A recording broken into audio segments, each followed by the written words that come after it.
Dən nə günə?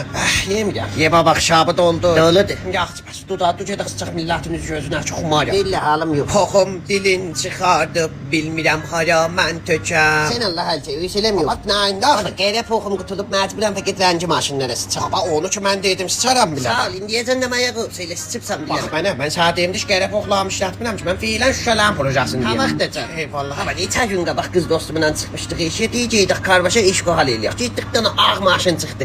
Elə o istəyirsə qoymadım. Deyim imkanı yoxdur sən bana səni vəl burasın. Mən nə qəs zor verdim be daha qərə pox çıxır. Özüm də şərməndə oldum. Elə canım. Su oldum giydim. Gələn seyircidən də qərara mənə xəbər ver, mən üsluqdan biləvə sıçım da. Sən mənim poxum yoxdur. Axı Da axım axısı yoxdur. Mühüm keyfiyyəti poxdur. Mühüm o asidi poxdur ki, yandırır. Yoxsa rəng bir daha səlqə. nə deyim valla. Dalan da dur ayağa özü o yeşdircinə. Büyünən sənin eşqə fəqət qərə bax. Eşqimsən. Moxlesan. Poxum dizəsiz çıxaram bilə. Qardaş, bunlar nə sözdür? Dediğin can sıçıbsan, gedəndən. Ağzı şirin olsun.